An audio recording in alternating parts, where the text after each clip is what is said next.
warahmatullahi wabarakatuh. Perkenalkan, nama saya Salsabila Wahtiar dari kelas 12 IPS 2. Dan dalam kesempatan ini saya akan membahas tentang pengertian pertumbuhan wilayah, permasalahan yang sering muncul dalam penyusunan tata ruang beserta contohnya. Mari kita simak berikut beberapa penjelasan saya. Baik, yang pertama adalah pengertian pertumbuhan wilayah. Pertumbuhan wilayah adalah perkembangan satu wilayah yang ditandai dengan peningkatan aktivitas ekonomi, sosial, dan fisik di dalamnya. Proses ini mencakup perubahan pada aspek-aspek seperti populasi, infrastruktur, transportasi, dan ekonomi yang mendorong wilayah tersebut menjadi lebih maju dan berkembang. Pertumbuhan wilayah sering dipengaruhi oleh faktor-faktor seperti sumber daya alam, kebijakan pemerintah, teknologi, serta konektivitas antar wilayah. Berikutnya adalah permasalahan yang sering muncul dalam penyusunan tata ruang, yaitu yang pertama, ketidaksesuaian antara perencanaan dan realitas, yaitu rencana tata ruang kadang tidak sesuai dengan kondisi nyata di lapangan, baik dari segi sosial, ekonomi, maupun lingkungan.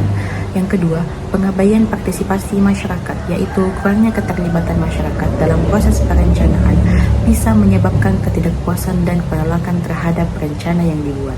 Yang ketiga, keterbatasan data dan informasi. Data yang tidak akurat atau tidak lengkap dapat menghambat penyusunan rencana yang efektif dan efisien. Yang keempat, konflik penggunaan lahan. Persaingan antar sektor seperti pertanian, pemukiman, dan industri seringkali menimbulkan konflik dalam penggunaan lahan. Yang kelima, dampak lingkungan.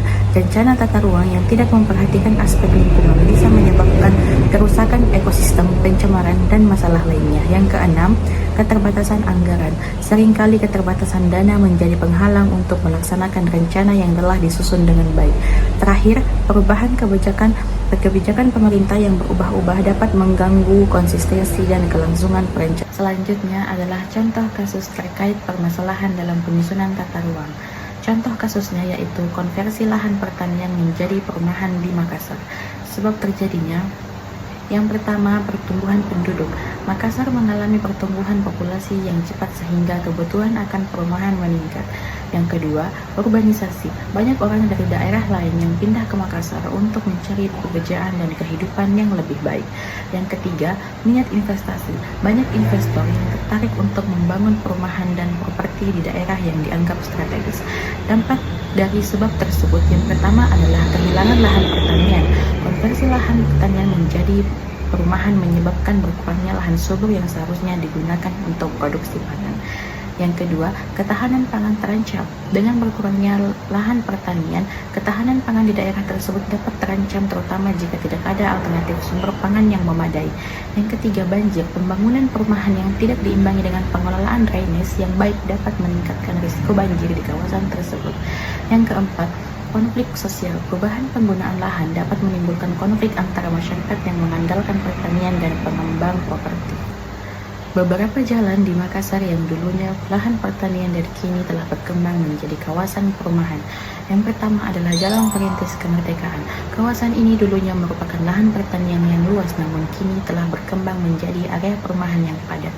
Pertumbuhan ini berhubungan dengan perkembangan urbanisasi yang pesat di Makassar. Yang kedua, Jalan Tamalandrea. Daerah ini juga mengalami konversi dari lahan pertanian menjadi perumahan. Pertumbuhan perumahan di Tamalandrea cukup signifikan dalam beberapa tahun terakhir dengan banyak developer yang membangun kompleks perumahan baru. Yang ketiga, Jalan Manggala. Ini adalah salah satu kawasan yang mengalami perubahan besar di mana lahan pertanian diubah menjadi pemukiman baru untuk mengakomodasi pertumbuhan populasi. Demikianlah pembahasan atau materi yang telah saya paparkan. Semoga apa yang saya sampaikan dapat menambah wawasan dan memberikan pemahaman lebih mendalam tentang pentingnya mempelajari geografi dalam menghadapi tantangan global maupun lokal. Terima kasih atas perhatian dan kesempatan yang diberikan. Wabillahi taufiq wal hidayah. Wassalamualaikum warahmatullahi wabarakatuh.